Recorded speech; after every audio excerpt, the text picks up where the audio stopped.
कश्यप गाना तो वैसे फिल्मी है लेकिन सटीक बैठता है। जी हाँ, दो देश मिल रहे हैं मगर चुपके चुपके। चुपके चुपके की जरूरत क्यों हो गई? आतंकवाद, कश्मीर, मुद्दे भारत पाकिस्तान के, लेकिन उठे थाईलैंड तीसरे देश में।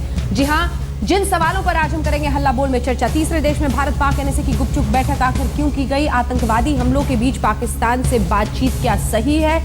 एनएसए के साझा बयान में कश्मीर का मुद्दा क्यों था? ये तो अभी तक कहा गया था कि हम इस पे बात नहीं करेंगे। कूटनीतिक दबाव में सुषमा स्वराज का पाकिस्तान दौरा, पाकिस्तान से रिश्ते पर नरमी गर्मी का ये कंफ्यूजन आखिर क्यों है? क्या फर्क है पूर्व प्रधानमंत्री मनमोहन सिंह और इस वक्त के प्रधानमंत्री नरेंद्र मोदी के विदेश नीति में, पाकिस्तान नीति में? कई खास मेहमान हिंदुस्तान से लेकर पाकिस्तान तक हमारे साथ इस चर्चा में शामिल होंगे, लेकिन उससे पहले आइए आपको अपनी ये रिपोर्ट दिखा देते हैं। आनंद फान की पहल होती है, पाकिस्तान आतंक की नई खेप भेजकर कश्मीर का मुद्दा उछालकर तमाम कोशिशों पर पानी फेर देता है। आशंका और अविश्वास के इसी माहौल में दोनों देश के राष्ट्रीय सुरक्षा सलाहकार की बैंकॉक में बैठक हुई, और वो भी चुपके चुपके। अब विदेश मंत्री सुषमा स्वराज पाकिस्तान के दौरे पर जा रही हैं। सवाल यही उठ रहा है कि क्या पाकिस्तान की तरफ हुई इस नई पहल का कोई ठोस नतीजा निकलेगा?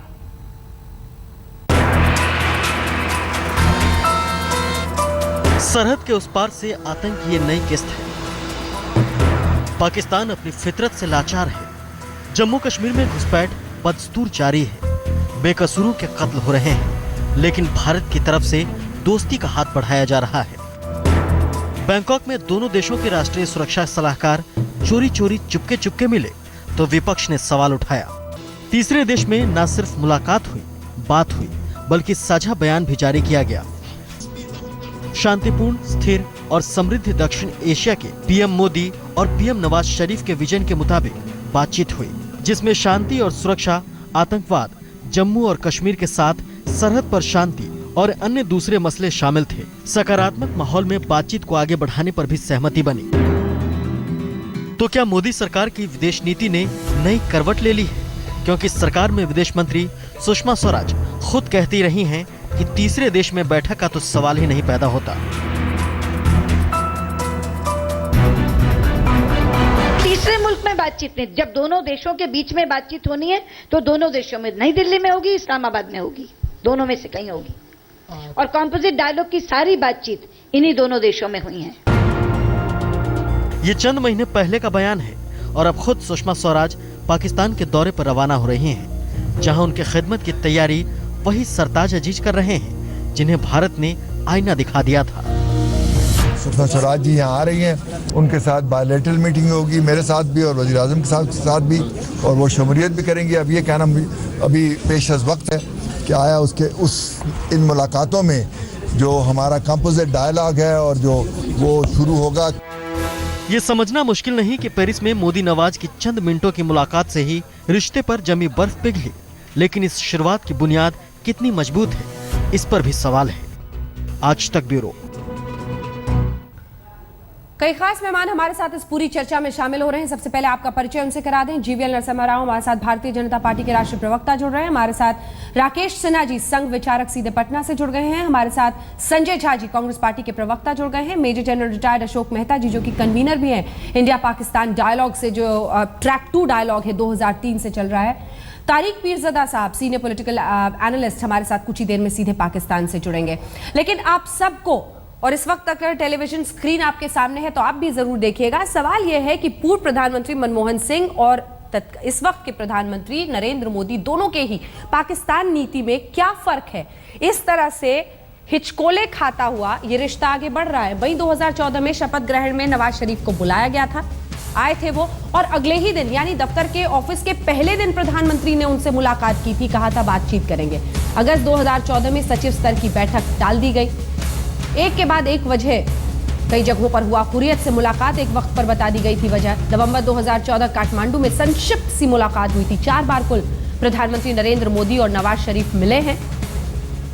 एक बार तो शपथ ग्रहण, उसके बाद काठमांडू, फिर उफा में। उससे पहले देखिए, मार्च 2015 में इस्लामाबाद में सचिव स्तर की बैठक हुई।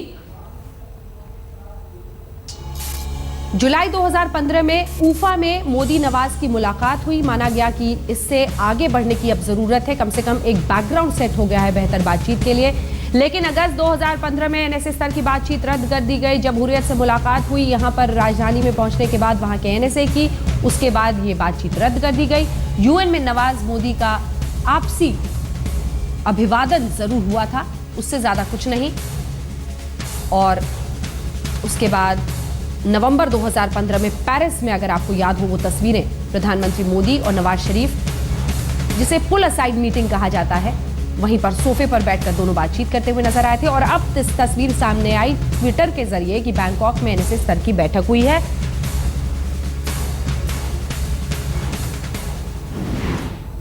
तो सवाल यही है कि कभी हम बातचीत करेंगे, कभी कहा जाता है हम बातचीत नहीं करेंगे, कभी कहा जाता है कि आपने हुर्रियत नेताओं से क्यों मुलाकात की, हम आपसे बात नहीं करेंगे, फिर अगली बार पता चलता है बातचीत हो रही है।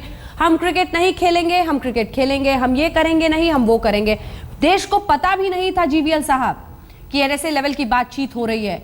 हमने सुषमा स्वराज जी का वो बयान सुनाया जिसमें उन्होंने कहा था किसी भी हालत में किसी तीसरे देश में बात नहीं होगी। सवाल यह है कि छुप छुप के करने की क्या जरूरत है?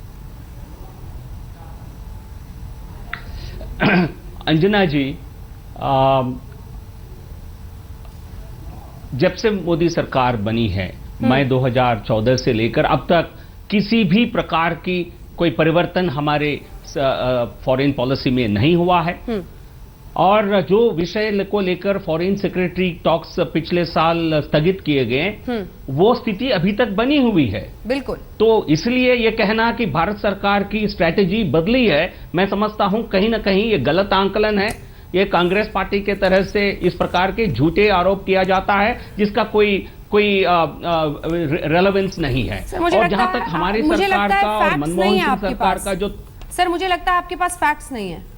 नहीं बिल्कुल नहीं। क्या बातचीत रद्द नहीं की थी? नहीं, हुर्रियत से मुलाकात के बाद क्या बातचीत नहीं करने का फैसला नहीं लिया गया था? देखिए, हुर्रियत को तीसरी पार्टी के तरह से आप इसमें इंक्लूजन नहीं किया जा सकता है। इसमें कहां परिवर्तन हुआ है हमारी स्ट्रेटजी में? बताइए कब हुआ है ये? नहीं तो अब क्या उन्होंने आश्वासन दे दिया है जो वार्ता होगी उनमें तीसरी, आप पूछिए।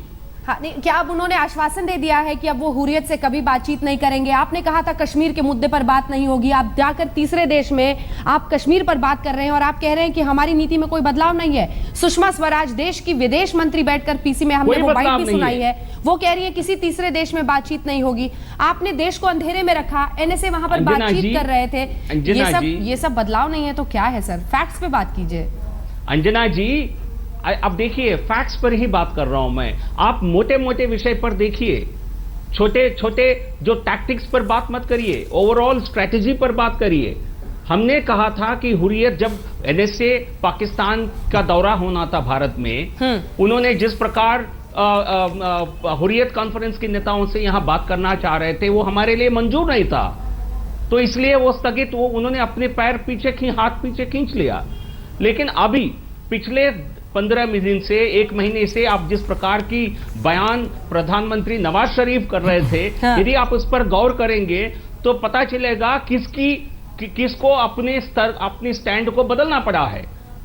नवाज शरीफ बार बार ऑन रिकॉर्ड कह रहे हैं कि हम अभी टॉक्स के लिए तैयार हैं विदाउट एनी प्री कंडीशंस।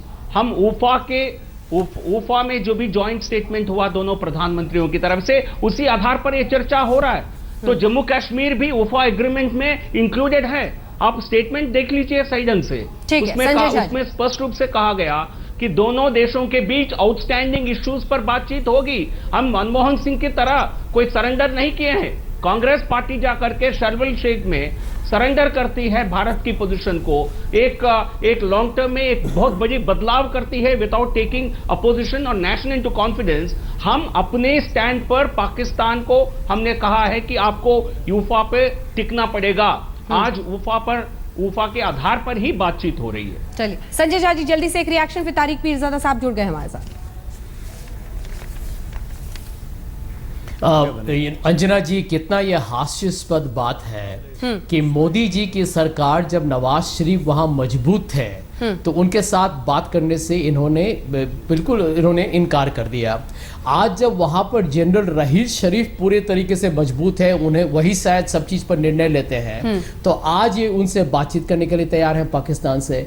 ये आपको यही बताएगा कि इनका जो विदेश नीति पाकिस्तान की तरफ, तो मैं समझता हूँ कि इनका विदेश नीति है ही नहीं, और जो है वो बिल्कुल बेतुका है। क्योंकि देखिए, एक बड़ा प्रश्न आता है कि आप यहाँ पर इतना गुप्तता क्यों दिखा रहे हैं, इसके पीछे क्या रहस्य है? क्या प्रधानमंत्री एक तरीके से एक रुख, एक शैली बताना चाहते हैं, ये 56 इंच की छाती अपने डोमेस्टिक कंस्टिट्यूएंसी के लिए, और वहां चुपचाप इस पाकिस्तान मीडिया आज भारत का मजाक उड़ा रहा है। पाकिस्तान मीडिया कह रहा है कि नरेंद्र मोदी जी जब बिहार में इतने बुरी तरीके से पराजित हुए हैं, तो उसके बाद उनको ये बुद्धि आया है कि नहीं, विदेश नीति पर थोड़ा गौर किया जाए। ये पाकिस्तान मीडिया आपके बारे में आज बोल रहा है।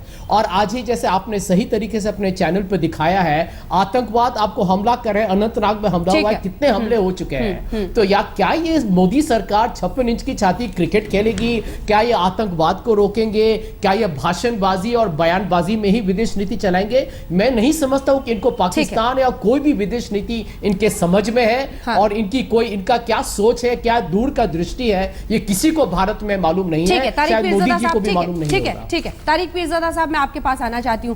पाकिस्तान में इसको शक के नजरिए से देखा जा रहा है। सवाल यह है कि अगर आप वाकई दोस्ती चाहते हैं ईमानदारी से, तो आपको समझना पड़ेगा कि पहल दोनों देशों की तरफ से होनी है, और अगर हो रही है तो उसकी सराहना होनी चाहिए।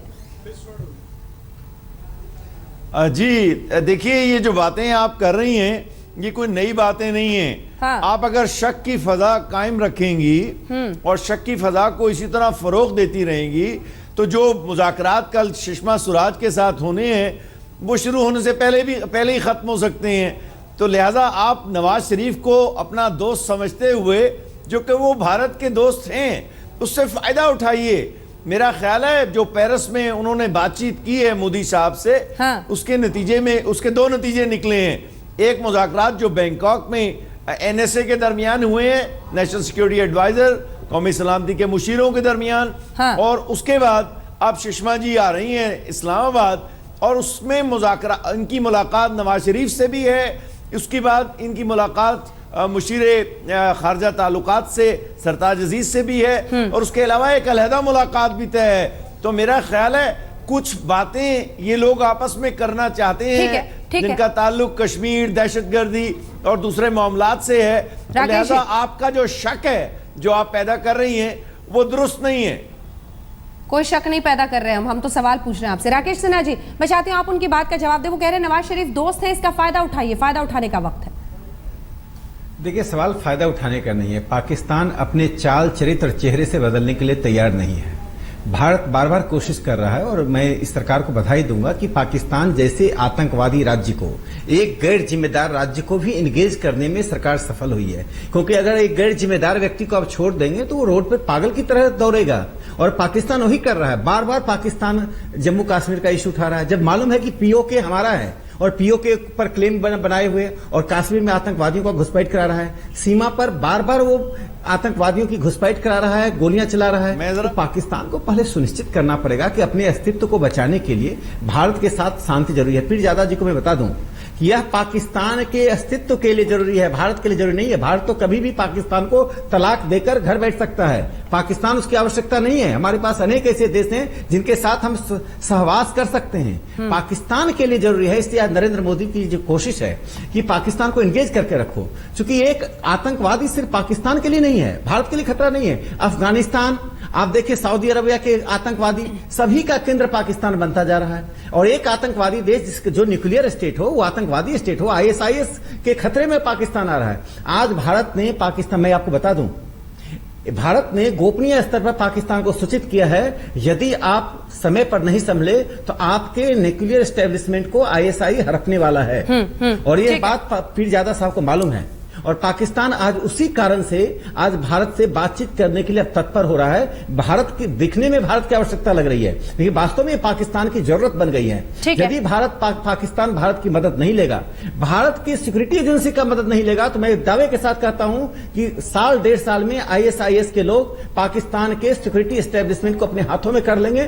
फिर ये विश्व के लिए खतरे की घंटी रहेगी।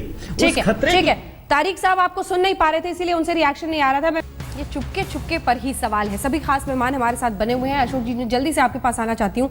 ये आतंकी हमलों के बीच ये बातचीत क्या सही है या फिर बेमानी समझे इस सवाल को? क्योंकि जब ऐसे आतंकी हमले होते हैं तब हम खूब चीखते चिल्लाते हैं, लेकिन फिर बातचीत पे चले जाते हैं। क्या है इसका अर्थ? देखिए, सबसे पहली बात तो ये कहना पड़ेगा कि ये बहुत अच्छी बात है कि 18 महीने के बाद बातचीत शुरू हुई है। और नहीं तो ये 18 महीने हमने वेस्ट किए, बर्बाद किए। बिल्कुल बिल्कुल हमने बर्बाद किए 18 महीने। हमने इसको टाइम वेस्ट गया है हमारा। बातचीत हमारी पाकिस्तान से 2013 से रुकी हुई है। और ये जो इन्फिल्ट्रेशन का मामला है या आतंकवाद का मामला है, ये ऐसे ख़त्म नहीं होगा। ये बातचीत करने से और बाकी जो मसले हैं उनको हल करने से ही उस पे उनको रद्द किया जाए। वो पहली बात है। दूसरी बात यह है कि बीजेपी की सरकार ने, एनडीए की सरकार ने कोशिश की कि पाकिस्तान के साथ कड़ा इख्तियार किया जाए। हुर्रियत से वो मिले तो इधर आपने एनएसए लेवल की टॉक्स को कैंसिल किया था। अगस्त में ये सच्चाई है। आपने कोशिश की कि जब उफा के बाद बातचीत हुई तो आपने कहा साहब हम सिर्फ टेरर आतंकवाद के ऊपर बात करेंगे, कश्मीर पे बात नहीं करेंगे। बोला था आपने। और अब आखिर में आपको आतंकवाद पे तो बात आपने की, आपको कश्मीर पे बात करनी पड़ी। अब देखिए, हम लोग अभी हाल में बैंकॉक में थे। मैं 13 साल से भारत पाकिस्तान का एक ट्रैक 2 का कन्वीनर हूँ। और अक्टूबर के महीने में 17 अक्टूबर को, यानी कि 2 महीने भी नहीं हुए, हमने बिल्कुल यही बात कही कि ये बैक चैनल होना चाहिए, यानी कि थर्ड कंट्री में होना चाहिए।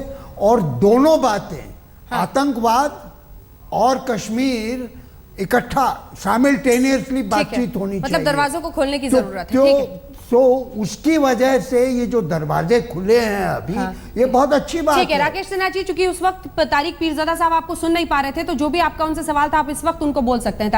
राकेश साहब आ रही हूँ, जीवल साहब। देखिए, मैं उनको यही कहना चाह रहा हूँ कि ये जो बातचीत हो रही है उसमें कश्मीर का मुद्दा तो कहीं अस्तित्व में आना ही नहीं चाहिए। यदि कश्मीर का मुद्दा लाया जा रहा है तो मुझे लगता है कि उसको हटाना चाहिए। दूसरी बात, पाकिस्तान की आवश्यकता है बातचीत। अगर पाकिस्तान बातचीत नहीं करेगा, भारत की मदद नहीं लेगा, भारत की सिक्योरिटी एजेंसी की मदद नहीं लेगा, तो आईएसआईएस पाकिस्तान के न्यूक्लियर एस्टेब्लिशमेंट को हड़पने की जो साजिश कर रहा है उसका पाकिस्तान शिकार होगा। इसका खतरा सिर्फ पाकिस्तान और इस उपमहाद्वीप को नहीं है, पूरे संसार को है। इसलिए पाकिस्तान आज अपने अस्तित्व को बचाने के लिए बातचीत के लिए जितना तत्पर दिख रहा है, अब उसे हुर्रियत सूझ नहीं रहा है।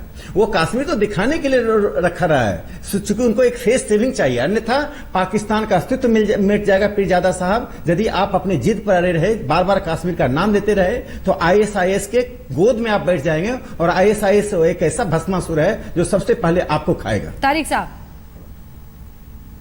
देखिए, जो आपके पैनलिस्ट ने कहा है उसके अंदर 2-3 मसले हैं उसके साथ। पहले तो उन्होंने ये फर्ज कर लिया है कि आईएसआईएस पाकिस्तान में आ चुकी है और पाकिस्तान का एटमी प्रोग्राम खतरे में पड़ गया है, ये या पड़ने वाला है। उनको ये मालूम नहीं है कि आईएसआईएस न तो पाकिस्तान में है न हिंदुस्तान में है, और अफगानिस्तान के अंदर भी कहा जाता है कि जो मकामी चंद पठान पश्तून लोग हैं वो उनके साथ हैं। तो ये प्रोपेगेंडा करके आप कश्मीर के मसले को सानवी हैसियत नहीं दे सकते। पाकिस्तान और हिंदुस्तान के दरमियान मैं बड़े एहतराम से अर्ज करूंगा, 2 सबसे बड़े मसले हैं। भारत कहता है दहशतगर्दी, हम कहते हैं कश्मीर। तो दोनों मसलों पर कश्मीर कोई मुद्दा नहीं है। कश्मीर का एक ही मुद्दा है कि पाकिस्तान ऑक्युपाइड कश्मीर भारत का हिस्सा है। आप किसी चीज को जबरदस्ती हटाने फिर कहें वो मुद्दा है।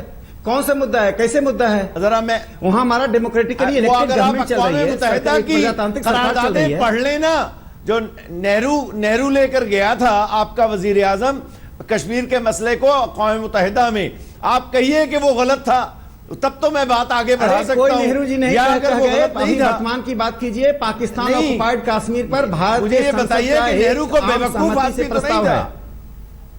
जरा आपको ये भी नहीं मालूम कि आपसे पहले जो दोस्त बात कर रहे थे ट्रैक 2 की, उन्होंने बड़ी अक्ल की बात की थी कि भाई पाकिस्तान के साथ दो बातों पर बातचीत हो सकती है, एक पर नहीं हो सकती। कश्मीर पे कोई बात नहीं होगी, कश्मीर पर एक ही बात होगी कि उन्होंने कश्मीर और दहशतगर्दी दोनों पर बात करनी पड़ेगी। कोई भी लेजिटिमेट बात नहीं हो सकती है। भारत की आवाम, बातचीत नहीं आगे बढ़ेगी। दोनों ही सहमत है कि हम कश्मीर पर किसी भी प्रकार का समझौता नहीं करेंगे। अच्छा, चलिए मैं आपको एक और हवाला देता हूं, मुझे इजाजत दीजिए, मैं एक और बात कहता हूं आपसे। भारत शांति की बात करता है तो इसका अर्थ नहीं कि हम कमजोर हैं। मैं आपको नहीं, आप भारत नहीं कर रहे हैं, आप कर रहे हैं। शांत करेंगे। भारत ने अपनी पोजीशन तब्दील कर ली है, भूलना पड़ेगा। देखिए मैं आपको मशवरा देता हूं कि पेरिस में जो मुज़ाकरात हुए हैं ना नवाज शरीफ में और मोदी साहब के दरमियान, उसमें तय यही हुआ है। और जो बैंकॉक में मुज़ाकरात हुए हैं उसमें भी कश्मीर, दहशतगर्दी, लाइन ऑफ कंट्रोल, इलाके में हम, ये 4 चीजें हैं जिन पर बात हुई है। चूंकि आप शायद मुतालिया नहीं करते इसलिए आपको पता नहीं कि हिंदुस्तान में कश्मीर का मुद्दा यह है कि पॉलिसी बदल ली है। आप घुसपैठ मत कीजिए, ये बात है। कश्मीर के ऊपर बात नहीं भाई, होगा। आप मोदी साहब से पूछिए, आप मोदी साहब से पूछिए। ब्रेक के लिए जाना मैं सिर्फ ये कहना चाहूंगा कि इस समय भारत को पाकिस्तान से बात करने के लिए जरूरत क्यों पड़ी। ठीक है, और एक ब्रेक के लिए सर यहीं से रुक रहे हैं, यहीं से चर्चा आगे लिए चलेंगे, फौरन लौट रहे हैं, आप देखते रहिए आज तक। सवाल ये पूछ